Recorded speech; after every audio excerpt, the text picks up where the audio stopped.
अगर आपको लगता है कि सिर्फ स्ट्रेचिंग से आप अपने psoas मसल में हो रही परेशानी को दूर कर सकते हैं, तो मैं आपको बता दूं कि आप पूरी तरह से गलत हैं। जरा सोचिए, हम रोजाना 7 घंटे से भी ज्यादा समय तक बैठे रहते हैं और उस मसल्स को बिल्कुल छोटा भी कर देते हैं, लेकिन साथ ही उसे निष्क्रिय भी रखते हैं। यह निष्क्रियता मांसपेशियों का काफी क्षय कर देती है, जिससे हल्का सा भी प्रयास करने पर वह मसल्स ऐंठन और सिकुड़न के चक्र में फंस जाता है। अब हम स्ट्रेचिंग की बजाय मसल्स मजबूत करने पर ध्यान देंगे, ताकि थोड़े समय की राहत के बजाय स्थायी फायदा मिले। आज मैं आपके लिए 6 तरह के व्यायाम लेकर आया हूं, जिनमें हम मसल्स को बहुत ही सिकुड़ी हुई स्थिति से लेकर पूरी तरह खिंची हुई स्थिति तक काम करेंगे, ताकि आप अपनी क्षमता और अपने एहसास के हिसाब से सबसे उपयुक्त व्यायाम चुन सकें। आखिरी व्यायाम अच्छा लगता है, क्योंकि इसमें मसल्स एक्सेंट्रिक तरीके से काम करते हैं। इन व्यायामों के लिए आपको कुछ खास नहीं चाहिए। एक कुर्सी, एक इलास्टिक बैंड एक वेरिएंट के लिए, एक सोफा या एक बिस्तर। और मैंने यहाँ एक पेपर प्लेट ली है, जिसे आप एक कागज की शीट से भी बदल सकते हैं, बस ताकि आप अपने पैर को जमीन पर आसानी से स्लाइड कर सकें। तो चलिए ये सब चीजें एक तरफ रखते हैं और वेरिएंट नंबर 1 से शुरू करते हैं। कुर्सी को अपने सामने साइड में रखें, ताकि आप अपनी हथेली से उसकी बैकरेस्ट पर सहारा ले सकें। अब अपनी विपरीत टांग को कुर्सी पर रखें, लेकिन ध्यान रखें कि अगर कुर्सी नीची है तो व्यायाम करना आसान होगा। अगर कुर्सी ऊंची है तो व्यायाम थोड़ा मुश्किल हो जाएगा। हम सीधे खड़े होंगे, छाती को जितना हो सके ऊपर उठाएंगे और अपनी दाहिनी टांग पर ध्यान केंद्रित करेंगे। हमें जो करना है वो ये है कि अपनी टांग को कुर्सी से बस कुछ सेंटीमीटर, लगभग कुछ भी नहीं, ऊपर उठाना है। तो हम ध्यान केंद्रित करते हैं, थोड़ा उठाते हैं, 2, 3, 4, 5 और फिर आराम करते हैं। देखिए, हल्की गति लेकिन ज्यादा तीव्रता, यह जांघ की जड़ वाले हिस्से पर काम करता है। हम इस व्यायाम को 10 बार करेंगे, फिर इसे कठिन बनाने का तरीका बताऊंगा। फिर से सीधे बैठें, सांस लें, छोड़ते समय पेट अंदर करें, पैर उठाएं और पूरी सांस छोड़ने तक ऊपर रखें। 2, मैं सांस लेता हूं। 3, हम सांस छोड़ते हैं। थोड़ा सा पैर उठाते हैं, बस कुर्सी से 2 सेंटीमीटर ऊपर। 3, और आप बहुत जल्दी महसूस करेंगे कि वह तनाव, वो मजबूती जांघ की जड़ में महसूस होने लगेगी। छोड़ते हैं, 3, 3। मैं बिल्कुल सीधा रहता हूं, सांस छोड़कर पेट अंदर करता हूं और पैर उठाता हूं, फिर छोड़ देता हूं। 4, सांस लेता हूं। यह जरूरी है कि आप अपने कूल्हे को हिलाने के बारे में सोचें कि हरकत यहीं हो। पैर उठाने के लिए पीछे की तरफ न झुकें, बल्कि खुद पैर ही व्यायाम कर रहा हो, जांघ की जड़ में संकुचन हो रहा हो। आप इसे आसानी से महसूस करेंगे, जैसे कूल्हे के सामने संकुचन हो। 5 बार, और अगले 5 बार अगर आप ठीक हैं और करना आसान है, तो पानी की ऐसी बोतल ले सकते हैं जिसे अपनी जरूरत के हिसाब से भर सकें। यही बोतलों की खासियत है, ये बढ़िया है। अगर बोतल 1.5 लीटर की है, तो शुरुआत में आप उसमें आधा लीटर पानी भर सकते हैं, ताकि व्यायाम में थोड़ा वजन जुड़ जाए और ये थोड़ा मुश्किल हो जाए। फिर से बिल्कुल सीधे हो जाइए, सांस लीजिए, अपनी कुर्सी का सहारा लीजिए और सांस छोड़िए। और उस पैर को ऊपर उठाता हूं। बहुत बढ़िया। 6, केवल 10 दोहराव की एक छोटी सी सीरीज से ही हम मांसपेशियों पर बड़ा असर महसूस कर सकते हैं। 7, बड़ा महसूस करना, 1, 7, 15, 24, 25। 8,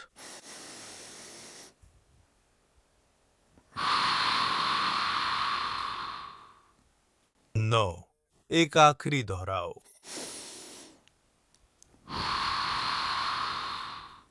और 10। शानदार।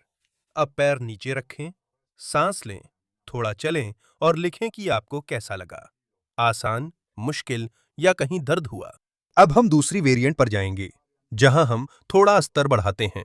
दूसरी वेरिएंट में हम थोड़ा और डायनामिक मूवमेंट लाते हैं। अगर पहली एक्सरसाइज में psoas बहुत सिकुड़ी हुई स्थिति में काम कर रहा था, तो अब हम मूवमेंट की रेंज बढ़ाते हैं।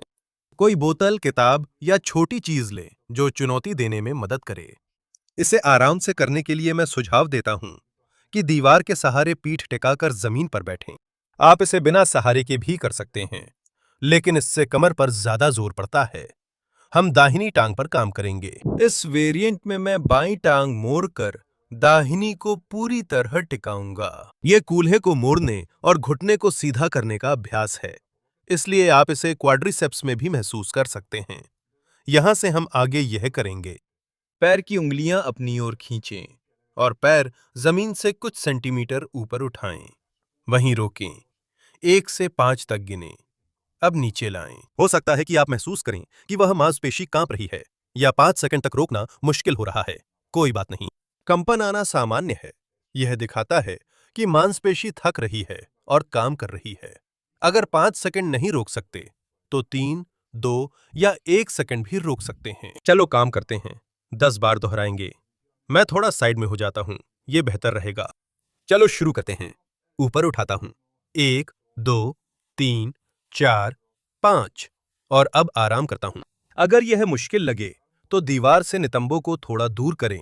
मांसपेशी ज्यादा खिंचेगी। नीचे पकड़ें, फिर छोड़ें। 2 छोड़ते हैं। 3 1 छोड़ते हैं। 3 4 चलो 5 करें, फिर मैं तुम्हें इसे और मुश्किल बनाना सिखाऊंगा। 1 5 अब हम बोतल को लेते हैं, उसे एड़ी के स्तर पर लेटा कर रखते हैं और अब हमें उसके ऊपर से पार करना है, जमीन को छूना है और फिर से पार करना है। इससे व्यायाम में साइड मूवमेंट जुड़ता है। जैसा मैंने कहा था, तुम्हें इसे जांग के आगे या दाईं जांग की जड़ में महसूस होना चाहिए। पैर सीधा, पंजा मेरी ओर।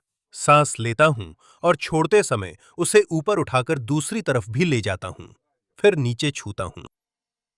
छोड़ते हैं। नीचे छूता हूं। छोड़ते हैं। छूता हूं। 3 हो गए हैं। 4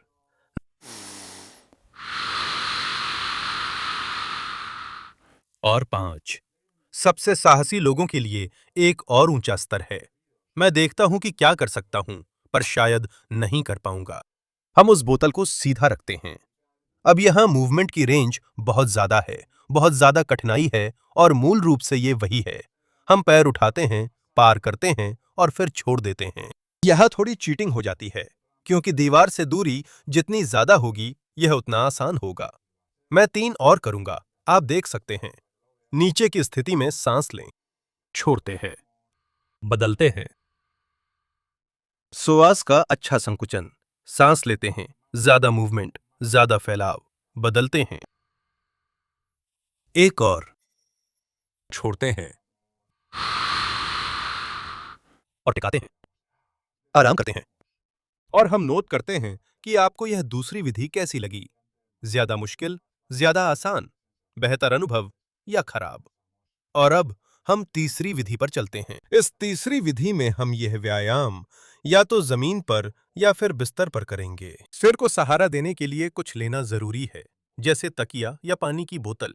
इस विधि में हम कठिनाई को थोड़ा और बढ़ाते हैं और अधिक विस्तार लाते हैं, ताकि वह श्वास मांसपेशी एक अलग दायरे में काम करे। हम पीठ के बल लेटेंगे और अपना सिर अपने प्यारे तकिए पर रखेंगे। हम बाईं टांग, जिसे हमने अभी तक काम में नहीं लिया है, उसे अपने बाएं कंधे के जितना करीब हो सके ले जाएंगे। ये हमें कमर के हिस्से को स्थिर करने में मदद करता है, ताकि ना तो दर्द हो और ना ही कोई खतरा रहे।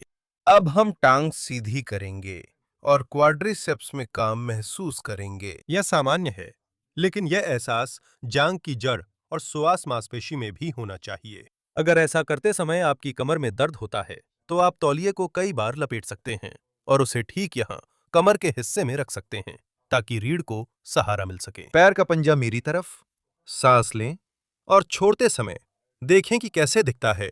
हम उस पैर को लगभग 45 डिग्री तक उठाएंगे। हम सांस छोड़ते हुए इसे बनाए रखते हैं और फिर धीरे धीरे नीचे लाते हैं, जिससे जांग एक्सेंट्रिक तरीके से काम करती है। नीचे सांस लें, छोड़ें और ऊपर उठाएं। 2 सांस लेता हूं, वह एड़ी जमीन को छूती है और फिर ऊपर उठाते हैं। 3. हो सकता है कि कूल्हे या कमर के हिस्से में कुछ क्रैकिंग की आवाज आए। अगर दर्द नहीं है तो घबराओ मत। 4. सच कहूं तो पैर जल्दी थकता है। हैरानी की बात है कि psoas सबसे ज्यादा क्षीण हुई मांसपेशियों में से एक है। 5. चलो 5 और करते हैं। छोड़ दें। 6. बाएं घुटने को अच्छी तरह टिकाए रखें ताकि कमर की सुरक्षा हो सके। छोड़ दें। 7. 3 और। 8.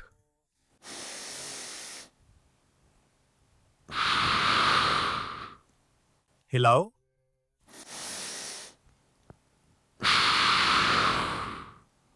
और 10. धीरे धीरे सहारा नीचे लाता हूं, आराम करता हूं। मैं अपने पैर टिका सकता हूं और आगे पीछे हिला सकता हूं। बहुत अच्छा। ज्यादा दायरे वाली एक नई चुनौती है। मैं सुझाव देता हूं कि आप अपनी अनुभूतियां लिखें। यह कितना कठिन था, दर्द हुआ या नहीं।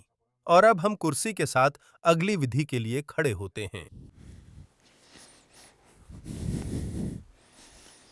चौथी विधि के लिए हम एक छोटी इलास्टिक बैंड के साथ काम करेंगे।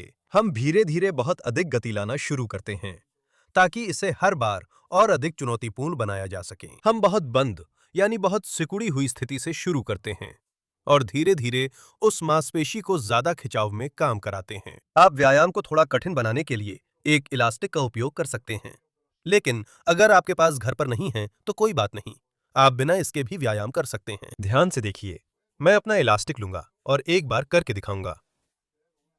एक सर्कल बनाएं। सर्कल बनाएं ताकि उस इलास्टिक बैंड में थोड़ी टेंशन आ जाए। मैं इसे जमीन पर रखूंगा और अपने बाएं पैर को सिरों के ऊपर यहां रखूंगा ताकि उस इलास्टिक बैंड को जमीन पर फिक्स कर सकूं। अब मैंने इसे फिक्स कर लिया है और मेरे पास जमीन से चिपका सर्कल है। मैं दूसरा पैर भी डालता हूं। सर्कल जितना टाइट होगा, इस एक्सरसाइज में रेजिस्टेंस उतना ज्यादा होगा। एक बहुत टाइट, बहुत छोटा सर्कल एक बड़े सर्कल से ज्यादा मुश्किल होगा। यहां से ध्यान से देखो, हम सीधे खड़े होंगे, छाती ऊपर की तरफ, सामने की ओर देखेंगे, कुर्सी पर थोड़ा सा झुकेंगे और सांस लेंगे। और जब सांस छोड़ो तो मैं चाहता हूं कि तुम दाहिनी टांग जिस पर हम काम कर रहे हैं उसे ऊपर उठाओ। और तुमने महसूस किया है ना, ये इलास्टिक बैंड महत्वपूर्ण रेजिस्टेंस जोड़ता है और psoas पर ज्यादा मेहनत से काम कराता है। हम दाहिनी टांग से 10 बार दोहराएंगे और उसके बाद 5वें वेरिएंट पर चलेंगे। बहुत सीधे खड़े हो जाइए, छाती बाहर निकालिए, सांस लीजिए और छोड़ते समय पेट अंदर कीजिए ताकि पेट कसा रहे और उठाइए। 1। इस व्यायाम में पेट को पूरी तरह अंदर करना बहुत जरूरी है ताकि कमर की सुरक्षा हो सके और उस psoas मांसपेशी पर अलग से काम हो सके। 2। छोड़ दीजिए। 3। अगर आप पैर को बहुत ऊपर उठा सकते हैं तो बहुत बढ़िया। अगर आप इसे थोड़ा सा ही यहां तक उठा सकते हैं तब भी बढ़िया। अगर आप इसे बहुत ज्यादा ऊपर उठा सकते हैं तब भी बढ़िया। ट्रिक यह है कि कमर का निचला हिस्सा न्यूट्रल रहे। अगर मैं आगे झुकूं और पीठ गोल करूं तो पैर ऊपर उठाने का फायदा नहीं। कोशिश करें कि छाती को ऊपर रखें और कमर के निचले हिस्से को न्यूट्रल रखें। जैसे ही आप देखें कि पैर ऊपर जा रहा है, अगर रीढ़ गोल होने लगे तो यह गलत है। हम ऐसा काम नहीं करना चाहते। हम चाहते हैं कि काम सिर्फ कूल्हे पर ही केंद्रित रहे। हमने 4 किए, अब 6 करेंगे। छोड़ते हैं। 5, 2 और 6,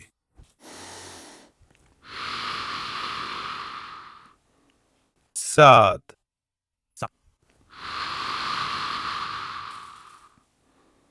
8,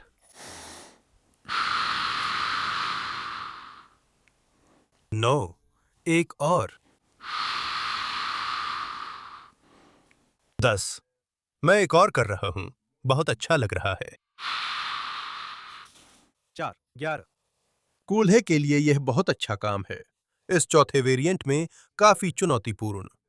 चलिए इलास्टिक को समेटते हैं। अगर आपके पास इलास्टिक नहीं है तो आप वैसे ही कर सकते हैं, बस अनुभव थोड़ा अलग होगा। हमेशा याद रखें कि आगे की ओर झुककर अपनी पीठ को गोल न करें, क्योंकि इससे हम अपनी कमर के निचले हिस्से को मोड़ रहे होंगे। अगला एक वेरिएंट है जो मुझे बहुत पसंद है, लेकिन साथ ही ये निचली कमर के लिए काफी चुनौतीपूर्ण भी है। इसे करने के लिए हमें लेटना पड़ेगा, या तो सोफे के किनारे पर या बिस्तर के किनारे पर भी किया जा सकता है, ये भी सही है। आपको अपने नितंबों को बिल्कुल किनारे तक ले आएं, यानी उन बैठने वाली हड्डियों तक जिन पर बैठते समय टिकते हैं, और हमें अपनी पीठ के बल लेटना है। ये बिल्कुल वैसा ही है जैसा हमने पिछले व्यायाम में किया था। अब हम बाएं पैर को कंधे और छाती के स्तर तक पकड़ेंगे। हम सिर के नीचे एक छोटा सा तकिया रखेंगे, यह और भी बेहतर होगा। और हम विपरीत पैर को जमीन की ओर सीधा करेंगे। अब जैसा आप देख रहे हैं, हम लेटकर नहीं शुरू कर रहे हैं, जहां कूल्हा और पैर बराबर होते हैं, बल्कि हम इससे भी आगे जा रहे हैं, जिससे पोजीशन में पहले से ही खिंचाव आ रहा है, यहां तक कि सुआस के स्तर पर भी। लेकिन यही वो चीज नहीं है जो हम करना चाहते हैं। हम इसे मजबूत करना चाहते हैं। यहां से हम सांस लेंगे और एक पूरा मूवमेंट करेंगे। अब हम सीधे पैर को ऊपर नहीं उठाते, बल्कि उस घुटने को दाहिने कंधे की ओर ले जाते हैं। श्वास को सक्रिय करते हैं और उसकी पूरी गति सीमा में काम करते हैं। धीरे धीरे पैर नीचे लाते हैं जब तक वह छू न ले। मैं नहीं चाहता कि आप उसे गुरुत्वाकर्षण की ताकत से गिरा दें। और अगर आपकी कमर में परेशानी हो रही है, तो आप एक छोटा तौलिया या एक छोटा कुशन लपेट सकते हैं और उसे ठीक अपनी रीढ़ की हड्डी के स्तर पर रखें, उस जगह पर जो आपकी रीढ़ और सोफे के बीच बचती है। अगर इससे आपको बहुत दर्द होता है, तो यह तरीका आपके लिए नहीं है। तो आपको पहले बताए तरीकों में से एक चुनना होगा। अब हम 10 बार धीरे धीरे साथ दोहराते हैं ताकि आप अच्छे से देख सकें। पैर सीधा रखें, बाएं घुटने पर हाथ टिकाएं, सांस लें और सांस छोड़ते हुए अपने दाहिने घुटने को जितना हो सके दाहिने कंधे के पास लाएं। पसोआस मांसपेशी में जबरदस्त संकुचन। 1. गति सीमा बहुत बड़ी है, एड़ी छू जाती है। उस घुटने को छाती की ओर लाता हूं। अधिकतम संकुचन। 2. आप इसे खासतौर पर जांघ के जोड़ के पास महसूस करेंगे, उस गुहा के अंदर पेल्विस के स्तर पर। 3. अगर 10 नहीं कर सकते तो कोई बात नहीं, थोड़ा कम करें, धीरे धीरे घुटना उठाएं। 4. धीरे धीरे नीचे लाएं, हर एक हरकत को अलग अलग करते हुए। ऊपर छूते हैं। 5. जोड़ों से हल्की आवाज या चरमराहट हो सकती है। अगर दर्द नहीं है तो कूल्हे के चटकने या किसी टंडन के खिसकने की चिंता न करें। 6. मेरे पास 4 बचे हैं, नीचे छूता हूं, मैं अब लगभग थक चुका हूं। 7. छूते हैं। 8. बहुत विस्तृत छूते हैं, छूते हैं। 9. 7. नीचे आते हैं, छूते हैं। और 10. सुआस की शानदार मेहनत। एक छोटा सा सुझाव जो मैं तुम्हें देता हूं, अगर तुम्हारी कूल्हे में बहुत आवाज आती है तो मैं तुम्हें अलग अलग बाहरी घुमाव आजमाने के लिए कहूंगा। पैर आमतौर पर जब अंदर की तरफ रखा जाता है, पैर की उंगली अंदर की तरफ होती है, तो कूल्हे में कम आवाज आती है। जब पैर बाहर की तरफ रखा जाता है तो थोड़ी ज्यादा आवाज आती है। तो कोशिश करो कि कूल्हे की वो घुमाव ढूंढो जिसमें सबसे कम आवाज आए। लेकिन फिर भी जब तक दर्द नहीं है तब तक चिंता करने की कोई जरूरत नहीं है। सांस लो, तुम इसके हकदार हो। ये काफी मुश्किल था। अब हम आखिरी वाला कानेंगे, जो मेरे लिए सबसे अच्छा है। हम मेरा पसंदीदा व्यायाम स्लाइडर या पीछे की ओर फिसलना के साथ खत्म करेंगे, जिसके लिए हमें या तो एक कागज की शीट या एक कार्डबोर्ड या प्लास्टिक की प्लेट की जरूरत होगी। ये व्यायाम मुझे सबसे अच्छा लगता है क्योंकि ये मांसपेशी पर ऐसे काम करता है जैसे कोई और व्यायाम नहीं करता। याद रखो, पहले हम बहुत सिकुड़ी हुई स्थिति से, फिर ज्यादा स्वाभाविक स्थिति से शुरू करते हैं। आखिरी में हम मांसपेशी को अधिकतम खिंचाव तक ले जाकर एक्सेंट्रिक संकुचन देंगे, जिसमें मांसपेशी खिंचती और काम करती है। कुर्सी को सामने अच्छे से रखो, टिकाओ और मजबूती से पकड़ो ताकि मूवमेंट सुरक्षित रहे। अब पैर की नोक प्लेट पर रखें। हम सीधे खड़े होंगे, आगे देखेंगे और कुर्सी का सहारा लेंगे। और यहां से ध्यान से देखो, दायां पैर पीछे जाता है, रीढ़ और कूल्हे के स्तर पर कोल खुलता है। हम पूरे psoas को स्ट्रेच भी कर रहे हैं और उसे सक्रिय भी कर रहे हैं, क्योंकि हम मूवमेंट को रोके हुए हैं। नीचे जाकर जितना दूर जा सकें जाएं, फिर धीरे धीरे कॉन्सेंट्रिक चरण में लौटें। यह चुनौतीपूर्ण है और बाएं पैर की मजबूती जरूरी है। इसे आजमाएं। आपको उतना दूर जाने की जरूरत नहीं है जितना मैं गया हूं। मैंने इसे बहुत ज्यादा करके दिखाया है ताकि आप अच्छे से देख सकें। और सच कहूं तो इसका अनुभव वाकई शानदार है। आप इसे छोटे दायरे में कर सकते हैं ताकि सुरक्षित रहें, क्योंकि सबसे जरूरी बात यह है कि व्यायाम करते समय हमेशा थोड़ी सुरक्षा बनी रहे। चलो, हम 10 बार दोहराएंगे और मैं हर बार थोड़ा आगे बढ़ने की कोशिश करूंगा। सांस लेता हूं, मैं पीछे की तरफ फिसलता हूं, जितना ज्यादा हो सके। हम छोड़ते हैं। 1, पंजा हमेशा टिका रहे। मैं सांस लेता हूं, झुकता नहीं हूं, छाती ऊपर। हम छोड़ते हैं। और देखो मेरी रीढ़ और टांग के बीच का कोण कैसे धीरे धीरे खुलता जा रहा है। बहुत अच्छा महसूस हो रहा है। अविश्वसनीय। 3, मेरे लिए काम खत्म करने के लिए यह सबसे अच्छे व्यायामों में से एक है, बशर्ते आप इसे कर सकें। 4,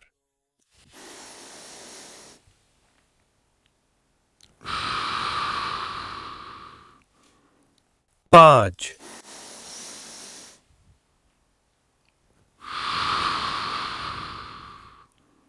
6,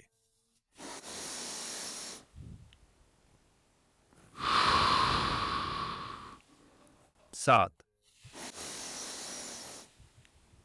बहुत अच्छा। जितना ज्यादा आप करते हैं उतना ही आगे बढ़ना चाहते हैं। 8, आखिरी 2, 9, बहुत दूर, और 10। सच में बहुत शानदार। दाहिने psoas की जबरदस्त मेहनत। कितनी मात्रा में करना है और ये सब करने के निर्देश मैं तुम्हें सलाह दूंगा कि नोट कर लो। 6 में से 2-3 एक्सरसाइज जो तुम्हें सूट करें वही काफी हैं। उन एक्सरसाइज को लो और 3 से 4 सेट में 10-10 रेपिटेशन करो। हमने हर एक्सरसाइज की एक-एक सीरीज 10-10 रेपिटेशन की है। इससे तुम्हारे पास एक बेहतरीन रूटीन होगी, जिससे तुम psoas को मजबूत करना शुरू कर सकते हो और पैसिव स्ट्रेचिंग छोड़ सकते हो, जो सिर्फ थोड़ी देर राहत देती हैं। सिर्फ psoas ही नहीं, ग्लूटियस मेजर, माइनर और कूल्हे की मसल्स को भी मजबूत करना जरूरी है, और मोबिलिटी और स्टेबिलिटी भी उतनी ही जरूरी है। ये व्यायाम के 3 स्तंभ हैं, जिन्हें मैं कूल्हे के सप्ताह में सिखाता हूं। 7 दिनों का एक छोटा सा इवेंट है, जो आपको अपने दर्द को पहचानने और ये समझने में मदद करेगा कि थेरेप्यूटिक डोज कैसे काम करती है। कठिनाई को जानने के लिए ये बहुत जरूरी है। उन एक्सरसाइज को जानने के लिए जो आपको करनी चाहिए, और अपनी जिंदगी की क्वालिटी और अपने कूल्हे को बेहतर बनाने के लिए कई तरह के विकल्प जानने के लिए। अगर आपकी रुचि है तो मैं ऊपर दाईं ओर एक छोटा सा कार्ड छोड़ रहा हूं। आप उसमें जाते हैं, इवेंट खरीदते हैं और वो रिकॉर्डिंग्स आपको जिंदगी भर के लिए मिल जाती हैं। बस इतना ही। मैं दिल से आपका धन्यवाद करता हूं कि आपने वीडियो के अंत तक मेरा साथ दिया। मुझे उम्मीद है आपने ये बातें नोट की होंगी और आप मेरे चैनल पर फिर आएंगे, ताकि हम साथ मिलकर आपके जीवन की गुणवत्ता सुधार सकें। नमस्कार, अलविदा दोस्तों।